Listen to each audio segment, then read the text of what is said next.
Hi everyone, this is Navika Chauda, a cloud engineer, Microsoft most valuable professional, and a LinkedIn top voice in cloud computing.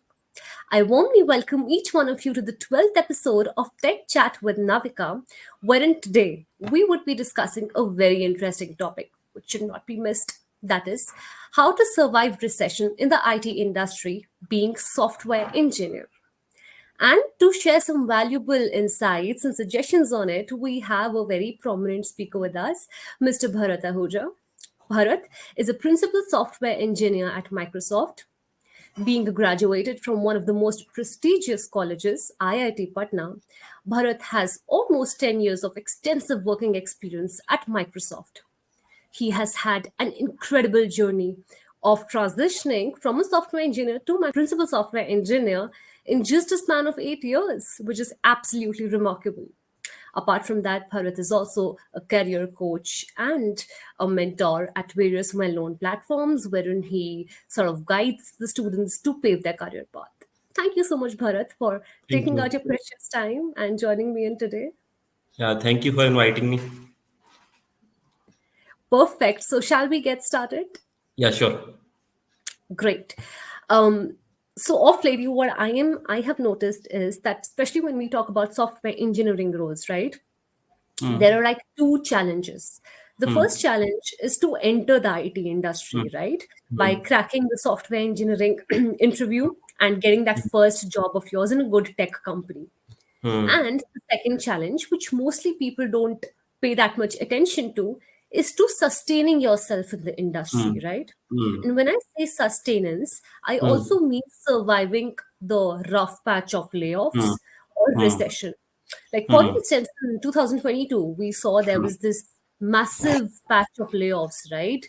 Hmm. Wherein the freshers, as well as some good experienced Hmm. 20 plus years of technical, Hmm. experienced professionals were also affected. Hmm. Hmm. And I think this is recession is a part and parcel of being in Hmm. IT industry, right? Hmm. Hmm. So what matters is that how can software engineers specifically Hmm. can make themselves immune to it, or if Hmm. not immune, how can software engineers sort of survive the best Hmm. way possible through this Hmm. period of recession? So we would love to hear your thoughts on that, Yeah. Anish. So I'll tell you a basic perspective right now. I don't know whether you've seen it, but people are more in these days. People are more concerned about n number of skills. So a lot of people come to me and say that I know this, I know that, and so some biggest thing what I've seen in my career, people who sort of got laid off versus people who is there from like 25 years and still doing very good is about Mm-hmm. your expertise in particular area. So people come and I tell them first thing is okay, it's good to have breadth, but it's very important to have a depth in at least in one area. If you're sort of doing picking n things, but on a ground level, not going deep and all, there will be a chance when you'll be replaced by someone else. Definitely you're gonna be because that's how market is. Say if you have 5 years experience, have done 10 different things, a company will find someone a new person doing same thing with much less pay, right? So it's more about being very field expert of that area. I've seen people in Microsoft as well, some people who are working on some area from not last 20 years, they know a lot of details about this one, so company can't even think about sort of removing them or laying them off. So this is a sort of a biggest thing is what I tell people is okay, it's fine, you should be definitely building and skills and all, but it's very important because you're engineer, right? Say let's say chat gpt, if you're doing just a breadth, same thing chat gpt can do for you as well, right? One Mm-hmm. example would be a very recent example was some person was doing something.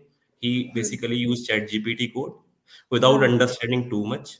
Chat gpt gave a reasonable answer, but that answer didn't scale in the production part and things got broken because he didn't pay attention to the depth of that part. Okay, so that's the basically a major problem I see nowadays, that people are more focused towards breadths, that okay, I know this tag, I know this tag, now tell me what should I do next and all. uh, it's fine. See, this is all engineering, this is all system. If you can go depth in one area, you realize that all these problems are similar. The problems you'll face in one area or one stack, you'll have similar problems in another stack, then another stack. So it becomes very easy to, like, for me it's very easy to pick another stack because I know system deep down that what sort of problems comes in reading the Yeah. databases or say network calls, or if you're reading a large file, what sort of things you need to make sure, or reading a database. So my point is fine. I mean, cover n things, but if you cover one thing which is very detailed, you'll become a subject matter expert of that area. And then you'll be like, okay, your life is going to be very easy. For me, I picked C++ plus graphics in Microsoft from last 9 years. And 9 years I have been really doing this good in area. I handle this area. I make my plans that this is something we need to work on. This is the bottleneck. This is something we should be worried about and all. And so people sort of respect that, okay, this guy knows all that stuff. So we'll trust him. Let him decide what he wants to do. So yeah, what I tell is, okay, as long as there's a graphics in Microsoft, I'll probably survive. So yeah, that's a Yeah. sort of a very major tip to find something you want to go deep into, and things won't really scale. Mm. Some another new person who is just a fresher will replace you if you don't know much depth in that area. It's like being master of one rather than being jack of all, right? Yeah, master of one is Then very important. If correct. you're master of one, I'm pretty sure you'll very easily pick up the another or third things or fourth things, because ultimately all these are same things, right? If you know one programming language, I'm pretty sure you'll be very able to pick up the second or third or fourth. Correct. But if you don't know the basic problems with reading a large file, or say a Mm-hmm. multi-threading system where you won't want to read something high on a UI thread or not, you'll Hmm. do n things, but it won't really matter when you do something in real world. These things won't really scale. Correct. Correct. It's And basically another thing very important, chat gpt won't tell you. This is something comes from your experience as well as depth. Chat gpt yeah. can only tell you a solution of some problem, but then you have to know the problem, right? Correct. Correct. So Correct. knowing the problem is something very important, but if you don't know the depth, how are you supposed to even understand that, oh, you might face this challenge? So Hmm. figuring out solution is very easy. I mean, anybody can figure it out. Yeah. There are web resources. No, you are not gonna. There are other smart people, but figuring out the Hmm. problem is very important. If you don't know the problem, how are you expecting that someone will help you? So yeah, that's Yeah. a basic thing what I tell people to focus on.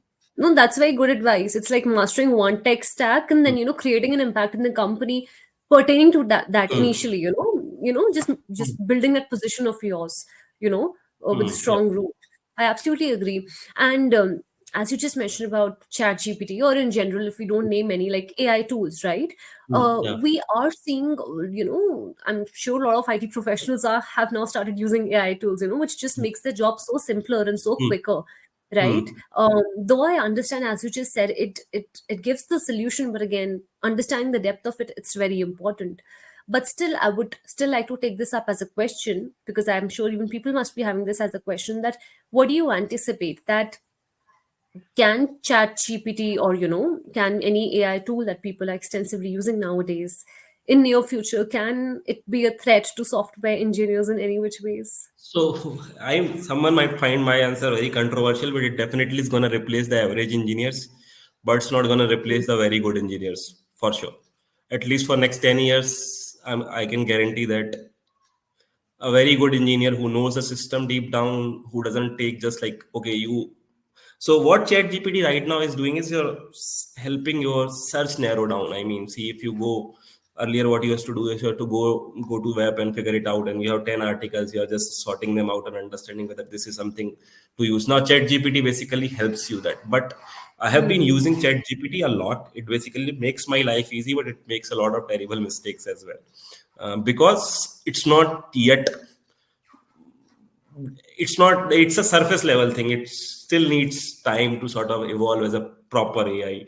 So yeah, Hmm. like someone wants to, like someone engineer who is just writing Python Hmm. scripts in Hmm. their Hmm. Hmm. day-to-day job, there's are definitely gonna be replaced because Chat GPT can do it. But someone who is basically doing some sort of large systems, heavy scaling and all, no, you still need those sort of tech architect mind of kind of people who understand systems in details and figure out solutions, scalability and all. Yeah. So that's the thing, right? That's for the next 10 years. Nobody knows after 10 years whether AI will Of course, yeah. evolve a lot, but definitely it would still need some sort of human feedback. And that human Hmm. feedback you can only provide, but when you know the stuff. So just Correct. letting thinking about that, okay, chat GPT is gonna solve all my problems, not gonna help. I mean, it will put you in a trouble, definitely put you in a trouble. So yeah, for next 10 years, if you're not upskilling, not going depth, we're just doing some sort of work, Python scripts and all. ChatGPT is Hmm. definitely whatever manual sort of work you have automated, or like if you're not gone deep, say just Yeah. a surface level work you're doing, someday, no, if not today, maybe after 1 year or 2 years, chat gpt is very good at doing that sort of manual handling, Mm. the simple task. It's very good at simple task, but Very. everything is definitely going to replace, if not today, maybe after 5 years. That's why I started with, some people might find my answer Hmm. very controversial, but I am Hmm. seeing it. I mean, I'll tell you a very simple example. So me and my friend were doing some sort of similar stuff, and I was able to do it a lot faster because I knew right way to do GPT, right? So now, like if so, he took like 2 weeks to do something, and I had to take 3 days because I knew how to properly use GPT. Now think about Hmm. this: 3 days, 3 days for his work. I am still saving 1 week, so why would company pay him? Like company will also start expecting you to provide more throughput, right? So in day-to-day job also, if you think about this, if I'm doing 8 hours of work, 6 hours I'm doing very simple stuff, maybe 2 hours of the work I'm doing Hmm. little bit of complex stuff and all. So Yeah. yeah, that Yeah. sort of thing, GPT is sort of a pro. So Hmm. definitely when my output will increase, I'll be able to eat someone else's work as well. I don't want to, but that's how Yeah. But things works in that, corporate. people need to pull up their socks then. Yeah, people And need to then use definitely pull up their it. socks and Yeah. start. Yeah. If you're not using it, I would say start using it. Whatever manual things or simple things you are doing, start leveraging GPT. Like if I have to do some manual work, I have stopped doing any manual work. I do tell GPT, even for say I need Yeah. to arrange some text to a table or something. I don't do it. I said I put Hmm. tell this to GPT. Okay, you do it. Create Hmm. this is basic text. Create a Word file for me or something like that, right? Yeah. So Yeah. day-to-day job becomes very easier and I can focus on the core problem. So if someone is not getting updated and still in a mode that why should I be using it or this is not right, they're gonna suffer. Got it. Um, now in my introduction, as I mentioned about sustaining yourself in the industry, right? So we've spoken about one part, that is surviving the recession. That is like the one perspective of it. Now, the second perspective is sustenance. Not only just means just being there in one position for 10 years, right? Hmm, It's about, it's about a trajectory that you have just had, right? hmm, It's hmm, about, sort of getting promotions and, getting hmm, salary hikes with every company or every role, right? So everyone aspires to have that exponential career hmm, growth, right? That career graph, exponential one. And that is also sustenance. And I think hmm, someone like hmm, you who's had that remarkable trajectory of hmm, becoming a principal hmm, software engineer in just 8 years, that is hmm, like very hmm, rare. So what advice would you like to share hmm, hmm. to the SDEs who are aspiring to Hmm. be so? Hmm.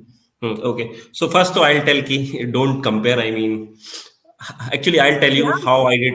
I had this, and this is something I should not be doing. So when I joined Microsoft, there was one guy who did Microsoft principal software engineer at 9 years. So everybody used to talk about that. Okay, this guy did in 9 years. He's so pro and so bond and all. And I had been born and brought up like that. That I have this inherent need of competing with everyone. So yeah, I mean that's how my I won't really blame my parents, but this is how I was raised to sort of be first all the time and all the time. So, okay, I went there and I was like, oh man, I have to beat this record. If someone is praising him, now I have to beat that. So that was my first sort of inspiration that, okay, I'm going to follow what he has done and see if I can sort of reach. And I sort of set a goal for me that, okay, I have to do before 9 years, even if it means Hmm. 8.9, that would also be fine for me. So that was a sort of a background story, but I would definitely tell ki don't compare because Mm-hmm. everybody has their own journey. Yeah. I might not have done some things in a right way or suffered some other things. So you just need to see first that what are your goals. Now, a very pro tip is what I'll tell and what I used to do right now. When these new people come to me, they are little bit afraid to take challenges. One Mm-hmm. example would be maybe 4 days back I was talking with one junior and I told, oh, this code looks bad, why didn't you change it? And she was like, I could have, but I was like, okay, kuch aur fat na jaye. So I told her, see, now there are two things. Either if you do it and things become good, pro, you have cleaned something, you have made something better. Another case could be that you was thinking that you are right, but you are wrong. So you broke something. Now you broke something basically resulted in your learning that okay, I was wrong, now I learned something. When you will break something, 10 people will also come to you and tell you, oh, so it's a connection as well. So what for me worked was I always was not feared कि okay, Yeah. I should not be doing this. I was like, अच्छा ये code खराब लग रहा है, I'm gonna change it without even Yeah. thinking second time. So what used to happen is like if I fixed four times, I also broke things six times. But that learning from six times basically made like one thing was I learned, and second I also made connections. I mean, when you break things, other people will also know who is this guy. And if you have a proper reasons to sort of say, okay, I did this, they'll also have some sort of impact. Like just because you broke things doesn't mean people will say that you are a bad engineer. It basically tells your intent that you want to do good. So like this is a basic pro tip. Whenever you're doing something, don't be afraid, nothing bad can happen. But if you don't do and don't take steps, definitely you're stealing this that opportunity. Like opportunities, it's not like that every time opportunity your manager will say, okay, this is important, you do it. Sometimes you have to figure those opportunities on your own. How do you do that? If you're working developing something, right, you'll find that there are codes, you'll be debugging codes, and you'll find that sometimes you say that okay, ये code किसने लिखा है, तो बहुत गंदा सा code लिखा है. But what are you doing after that? क्या वो आप गंदा कोड क्लीन अप कर रहे हो? मे बी वो गंदा नहीं है, आपको लग रहा है. When you start doing fixing that, you realise that someone has done because of that. So how do you improvise your learning? I mean, how are you basically learning? Or you have, you can say you have some beliefs, right? So either you want to improve those beliefs, right, or you'll be always like okay, I know this, बाकी सबको कुछ नहीं आता, मुझे आता है. So you don't want to do that. So always take steps, do things. Whenever you find something is not right, say I'm gonna do it. So if you have this Correct. attitude, people will start relying on you. So जैसे मेरे case में था, I was always like मुझे दे दो, मैं कर लूंगा. So जब मैं Redmond गया, I was in Redmond. There was some tough bugs which was sort of people tried but was not able to solve. So what I used to do, अरे मुझे दे दो. So I became this guy bug solver. वो उसको bug मिल जाती थी.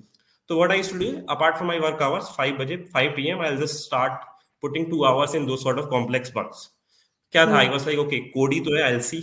Worst case में क्या होगा? Yeah. नहीं होगा. नहीं होगा, वर्स्ट केस में नहीं होगा. तो कई बार I used to fix those bugs. Like 10 में से मैंने 4 भी करी, so it's a plus thing and I learned something.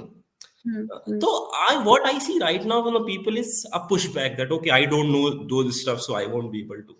If you sort of remove that pushback and understand nothing bad would happen, Correct. things will improve. I mean, you'll eventually find all the opportunities. Like, Joe, whatever code or whatever team you're working in, that's not the whole world.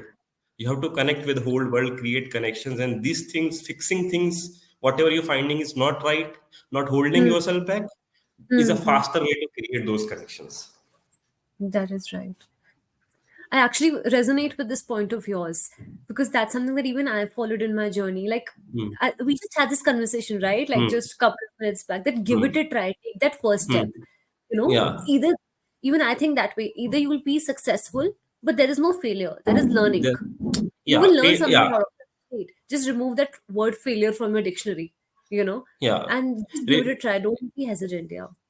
Yeah, every failure or mess is, we need to make failure as a sort of normal. I mean, and this is something also Yeah. leadership should also do. I mean, it's not a one part job. Like, so I was very fortunate to have a very good manager who used to say कि सारी success तुम्हारी failure मेरे. Like अगर कुछ fail हुआ तो मैं देख लूंगा, सक्सेस तुम्हारी है. तो this is sort of I try in my role. Like वो मेरे टीममेट वाज आस्किंग भैया आपका रोल क्या है, एंड आई वाज लाइक मेरा रोल है कुछ सही हो गया तो तुम्हारा क्रेडिट, कुछ खराब हो गया तो मेरी जिम्मेदारी. So that's also for like advice for seniors. I mean who are sort of my colleagues or other people in the same level. At least we should go do sort of liberty to our juniors that okay, it's fine, you can fail, I'm there.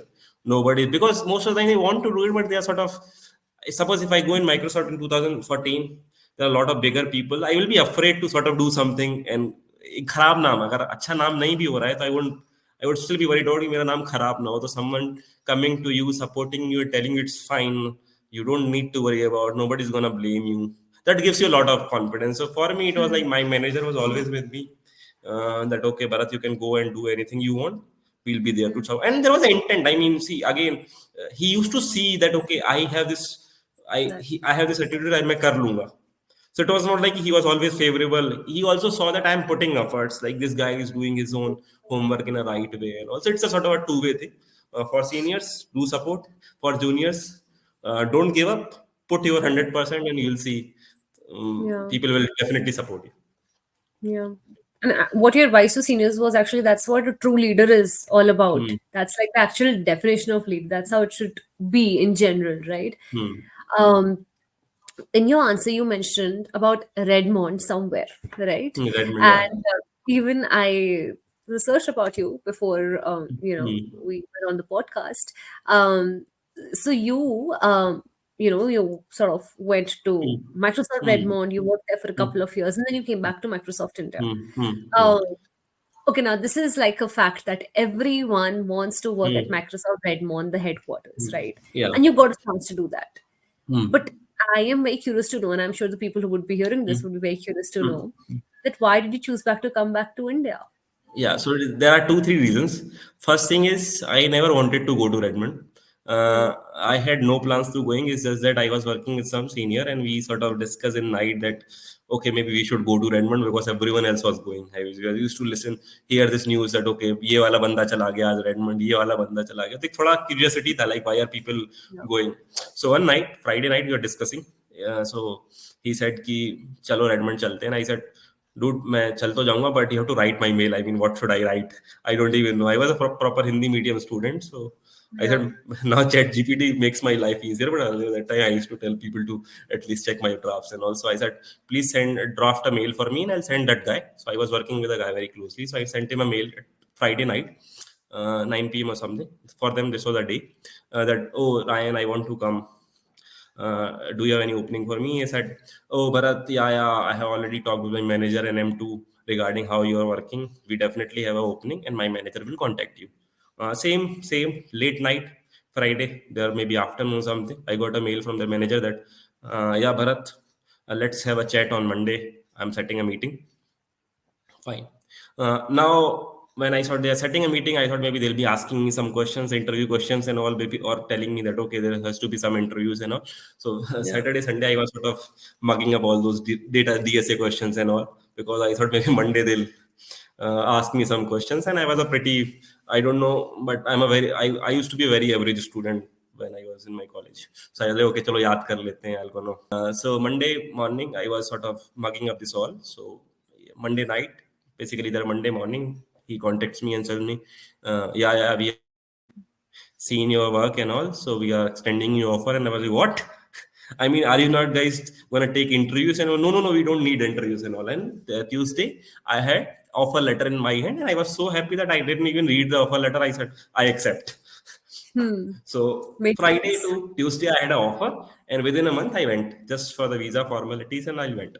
I Hmm. worked there for like 3 years actually, Hmm. and I had a very good transformation there because I was actually learning a lot because people are much more smarter there.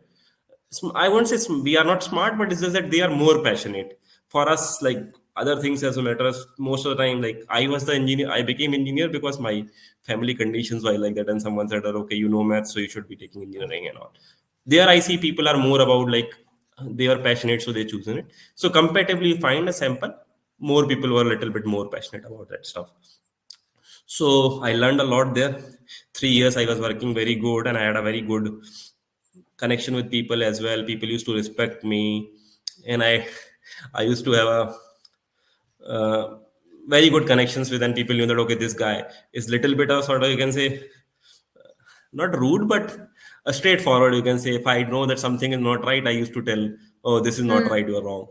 My Hmm. Hmm. manager used to coach me that the way in corporate, you never say Hmm. you are wrong. You always say that your idea is right, but think about this idea. Hmm. So yeah, 3 years, very good. But again, my objective was to earn money, a bit of money for my family. That Hmm. got fulfilled. And so one night I just was having a conversation with my friends, and he said, "यार मिट्टी की याद आ रही है." So I said, "आ रही है, चलो कल चलते हैं." And next day I am telling my manager that okay, I want to go, and he's like, no, no, you cannot go. Why do you want to go? You're doing really great here, you're getting promoted as well, and everything is slow. So I said just that abhi mera man ho gaya hai. I just want to go. If I feel that next time I have to come, I'll come. So he said, okay, but this project we need to do, and you are kind of doing, you're expert here. So how do we do that? So I said, okay, I'll go, but I'll work for you for 3 months. So yeah, 3 months I worked there.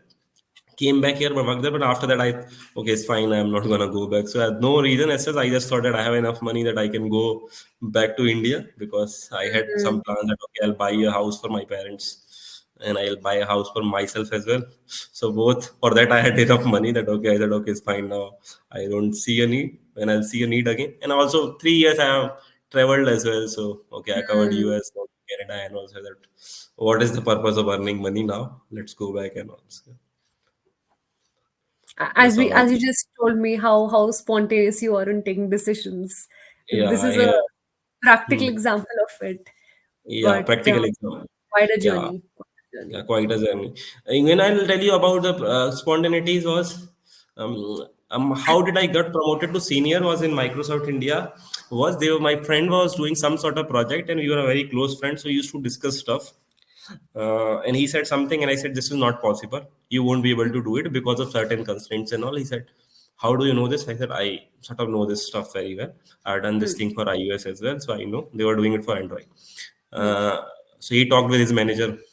Hmm. His manager reached out to me, and my manager reached out to his manager, and his manager reached out to the director, and director was sitting, just called me, uh, Hmm. that Bharat, what are you saying that we are thinking that this will happen? I said, sir, these are the problems, and this won't be possible. So this was a Google project, so Google had given certain deadlines and all. Hmm. So he said, okay, it's fine. Then in that case, we should be asking a deadline extension from Google folks. And out of spontaneity, I said, no, you don't need to.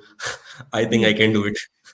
So someone else leading some project, and we are going to do asking for the deadline extension. I was like, okay, I'm gonna take it over. I'm gonna do everything. Hmm. Yeah, Hmm. so that was kind of spontaneity which sort of made a mark in here in India. Redmond people knew me very well, but this was the Hmm. first project where I showed sort of spontaneous intent that okay, I'm gonna do Hmm. it. So yeah, spontaneity never basically. I feel that if you're spontaneous, because you're when you're thinking a lot, na, sometimes Hmm. you Hmm. hold yourself back that okay, maybe I should Hmm. do it, I should not be do it and all. Hmm. So Hmm. spontaneity Hmm. basically means ho gaya, now jo bhi hoga we'll see. Hmm. So Hmm. that Hmm. basically has given me a lot of, like you can say, I have been very lucky that I didn't hold myself back, and I was able to accomplish even though it was all spontaneous. Correct. And I think the reason of the spontaneity of yours is what I've able to make out is like the clarity of thoughts that you have. And Hmm. the second thing is that the self-confidence that you have. Okay, Hmm. come what may, I'll crack Hmm. this. And that's Yeah. what leads to your spontaneous decision that worked in your favor. Right? Yeah. It's basically because of that inner nature sort of a thing you can say. Hmm. Perfect. That was really interesting to know. And Yeah, but I had like my spontaneity, I can tell you one night I wanted to have a tattoo, and next day I had a tattoo. So that's spontaneous. Sometimes I sort of as I said, do it's that in your sort nature. of. Yeah, Yeah. yeah, yeah. For sure, for sure. This was one of the questions that I had in my mind regarding Hmm. the Redmond thing. Either why did you Hmm. come back? Hmm. I think it's like tick mark. This was my personal question which I wanted to ask Yeah. because it's very rare. All right. So the people who are not aware, so being a principal software engineer, right? Along with being that, you're also a senior recruiter at Microsoft, right? Hmm. A senior interviewer, right? Hmm. Hmm. Um, what I feel nowadays, I think there's so much of awareness about software engineering roles, how to crack the internships, and that full-time employment. There's a lot of awareness amongst college students, Hmm. and someone who's applying for a company like Microsoft or any FANG company for the software engineering role already they've done their homework very Hmm. Yeah. nicely. Right? There's a Yeah. lot of competition, so Hmm. I mean, technically, they are very sound. Most of the Hmm. people now who Hmm. are preparing for that, right? Hmm. And so, hypothetical situation. Hmm. Sorry, if let's suppose you have five Hmm. interviewees, right? Hmm. And five of them are like 10 on 10 technical Hmm. skill from the technical skills perspective. Um, what are those soft skills that you Hmm. look for a candidate that sets him apart from others or gives him that one upper edge and makes Hmm. him, you know, Hmm. Hmm. selected out of the Hmm. others? Hmm. Okay, so there are two things. One is definitely there are a lot of resources of the web. You see, people are more aware. But one thing which I have basically seen, which I want to point it out, is people stopped working on the fundamentals part. Now it's more about, it has become a sort of a market where you'll see go web or anything. Everyone is talking about DSA, DSA, and DSA, or coding DSA, coding DSA, coding DSA, or people will do coding DSA plus design, design, design. But nobody talks about fundamentals. Now, your fundamentals are very important when you go do at your job. I mean, so a lot of people come every time, and I can catch that get that energy whether this person understand or not. And if they don't understand the fundamentals, there are higher chances that they struggle. So for if I am taking an interview and a lot of my friends are taking the interview, we focus Mm-hmm. more on the fundamentals part, and trust me, people do DSA and all, but Mm-hmm. they miss the fundamentals part. When I say fundamental, it's more about understanding systems, multi-threaded system, threadings, what are the challenges of threadings, how does OS works, and all. This is something people are not doing. When we used to do mm, in our college time, we used to do this thing. Now people have stopped doing it. Everybody in college and all is just talking about this thing.